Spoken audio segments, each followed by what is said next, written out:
Baik, bismillahirrahmanirrahim. Assalamualaikum warahmatullahi wabarakatuh. Sebelumnya, perkenalkan nama saya Dwi Mutia Afifa dari Prodi Sistem Informasi Angkatan 2023 dengan NIM 0110123233. Baik, di sini saya akan mempresentasikan hasil penulisan karya ilmiah saya mengenai pentingnya adab dan akhlak yang baik bagi mahasiswa. Kenapa sih adab dan akhlak itu penting? Karena sebagai seorang muslim, hendaklah kita dapat memahami dengan baik adab, akhlak, serta karakter yang kita miliki. Adab dan akhlak itu berbeda. Kalau adab adalah nilai kemuliaan yang dihasilkan dari proses pendidikan, sedangkan akhlak adalah nilai kemuliaan yang dihasilkan dari proses ibadah. Jadi, di luar kita bisa beradab, tapi belum tentu kita berakhlak. Ngantri kita bisa, disiplin kita bisa, jujur iya karena kita dididik. Tapi secara bersamaan masih pacaran, masih suka melukai hati orang lain, dan hal tidak baik lainnya, itu fahsya atau mungkar. Akhlak hasil dari produk ibadah. Ketika ibadah dikerjakan dengan baik, maka turunlah akhlak yang baik. Dan juga mengapa adab itu didahulukan sebelum ilmu?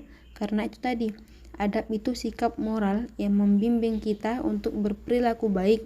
Kalau orang berilmu, adabnya belum baik, moralnya belum baik, maka dia akan berbuat perilaku yang buruk, yang damage-nya yang lebih besar dibandingkan dengan orang yang belum punya ilmu. Baik, selanjutnya mengenai pengertian dari akhlak. Menurut istilah, diantaranya menurut Al-Jazari, Imam Al-Ghazali, Abdul Hamid Yunus, Ibnu Maskawai, dan Ahmad Amin. Menurut Imam Al-Ghazali, akhlak ialah sifat yang tertanam dalam jiwa yang menimbulkan macam-macam perbuatan dengan gampang dan mudah, tanpa memerlukan pertimbangan pemikiran. Kemudian menurut Ibnu Maskawai, akhlak ialah sifat-sifat manusia yang terdidik. Next, macam-macam akhlak yang baik bagi mahasiswa. Mahasiswa sebagai pelaku utama dan agent of exchange dalam gerakan-gerakan pembaharuan memiliki makna, yaitu sekumpulan manusia intelektual memandang segala sesuatu dengan pikiran jernih, positif, kritis, yang bertanggung jawab dan dewasa. Next, akhlak terhadap dosen atau guru. Di antaranya itu 1. Menegur sapa terhadap dosen. Realitas sekarang ini banyak dari mahasiswa yang melupakan hal ini. Padahal dalam bertegur sapa atau mengucapkan salam termasuk yang ada dalam syariat Islam, seperti sabda Nabi Muhammad SAW yang diriwayatkan oleh Abu Hurairah radhiyallahu anhu.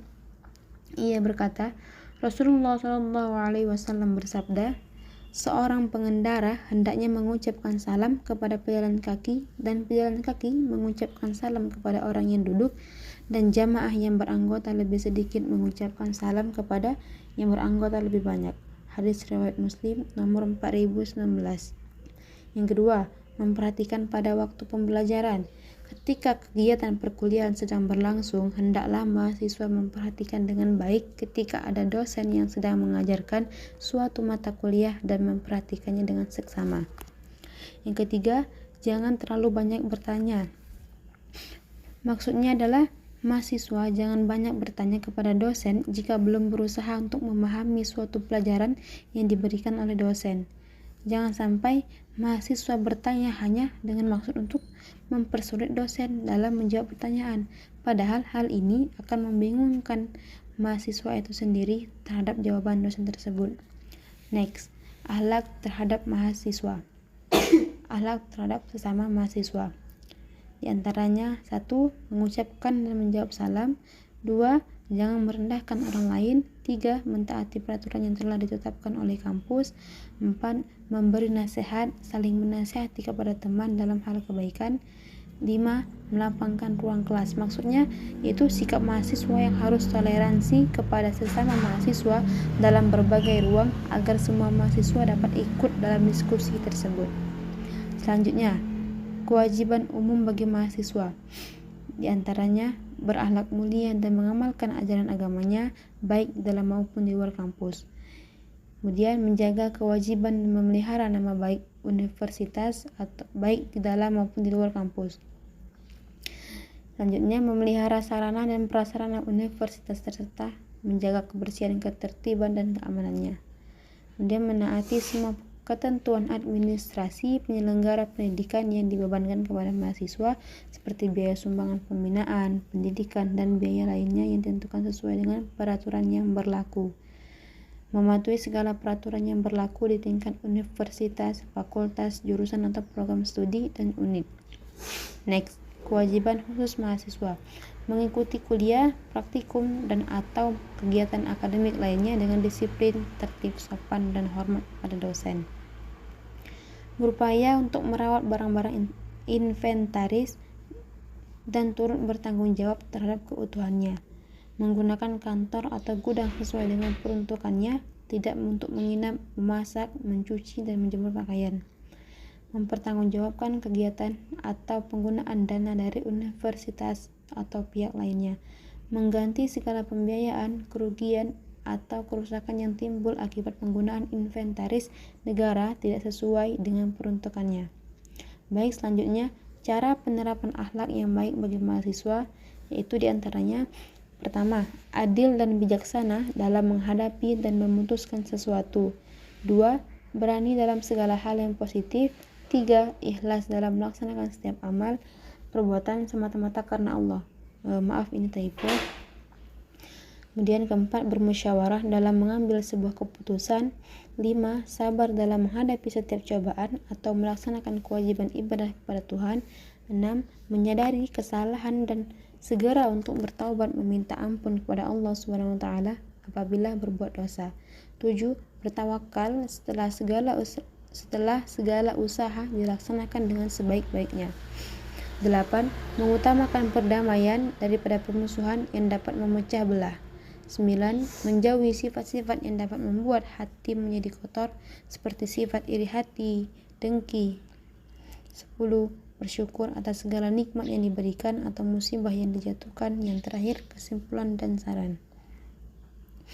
Baik, kesimpulannya itu, jadi adab dan akhlak itu sangatlah penting bagi setiap orang, karena dengan kita memiliki adab dan akhlak yang baik, kita dapat dikenal orang lain dengan kepribadian yang baik.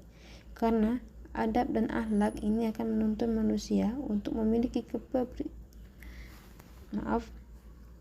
Karena adab dan akhlak ini akan menuntun manusia untuk memiliki kepribadian yang baik, terutama dalam bermasyarakat, organisasi, dan lain-lain.